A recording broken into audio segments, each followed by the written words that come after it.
So guys, again, welcome to Kabisi Kitchen. Ito yung menu natin ngayon. Magluluto tayo ng munggo. So, basic ingredients, nagdagdag lang ako ng dahon ng bunga ng malunggay. Tapos, nagdagdag ako ng arugula ribs. Arugula, they call it arugula ribs. Parang mas lagyan natin ng konting twist.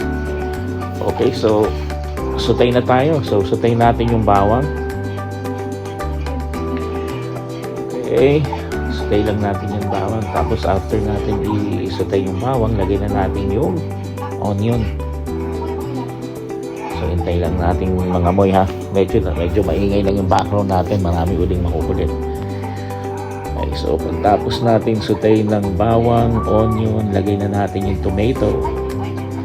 So guys, again, remember, pag nagsutay kayo ng bawang, onion, tomato, be sure to eat na nagkakaramalize sila, yung lutong-luto sila para mga moy, para lumabas yung aroma nila, tsaka lumabas yung lasa ng tatlong ingredients or tatlong spices natin.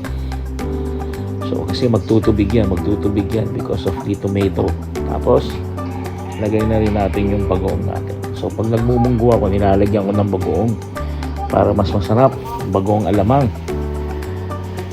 Dito at this stage para ka nagluluto niya ng bagong alamang nilalagyan ko ng sugar yan.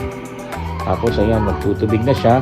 Tapos ang una kong nilalagay yung bunga ng malunggay. So ewan ko kung may naglalagay ng bunga ng malunggay, pero guys, itry nyo.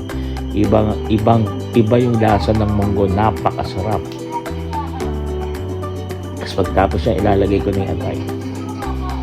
So again guys, pag naggigisa kayo dyan, siguraduhin nyo na lutong-luto.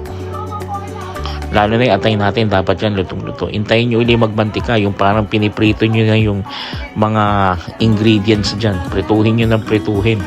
Yung lutong-luto, malalaman nyo pag lutong-luto na yan, nangangamoy na.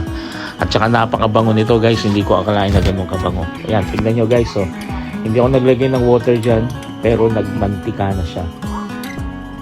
So, to make it short, lutong-luto na yung atay natin. Tapos lalagay ko na yung munggo. Yung sabaw ng munggo pala, yung pinagpakuluan ng munggo, hindi ko tinapon kasi yun ang isasabaw ko sa kanya. Tapos pag nalagay ko na yung munggo, hindi ko muna lalagyan ng tubig yan ha. Ang gagawin ko dyan, gigisahin ko pa ng pagkatagal-tagal yan. Kasi sayang yung aroma lalasa pa gisahin mo ng gisahin yan. Tapos pag makikita mo, pag medyo luto na yung munggo, di naman roasted, makikita mo naman pag luto na yung munggo Tapos pag luto na yung munggo, medyo dumidikit na sa kawali mo. Yung pinagsabawan yan, yun, ihalo ko na yung pinagsabawan niya. Kasi sayang naman kung kukuha pa tayo ng bagong tubig, di ba? So, pakuluan lang natin. Yan yung pinagsabawan. Nilagay ko na.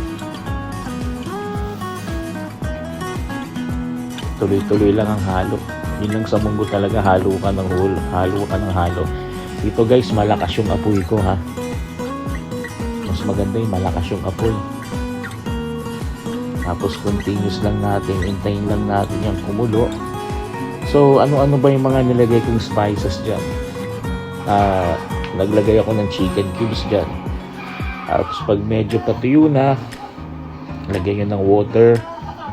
Of course, MSG. Naglagay ako ng asin. Tapos yan, nilagay ko na yung ampalaya natin. Madali lang lutuin to. Napakadaling lutuin. Napakamurang lutuin. Kung wala kayong arugula leaves, pwede kayong gumamit ng ampalaya leaves. Pwede kayong gumamit ng malunggay leaves, nasa sa inyo yan. Kasi may arugula leaves, kaya nilagay ko, napakasarap din kasi yan. Yung iba nga naglalagay pa ng piniritong isda So ako, bagong alamang ang nilalagay ko. Kaya tignan nyo guys, paluto na yung munggo natin. So to taste na lang tayo, kayo na mag-adjust. Okay, so ito yung finished product natin guys. Again, thank you very much. Please like and subscribe. Tapos kung may request lang kayo na luto, comment lang kayo. Maraming salamat. Napakasarap niyan guys. Mangangamoy sa buong kusina nyo. Thank you very much and have a good day.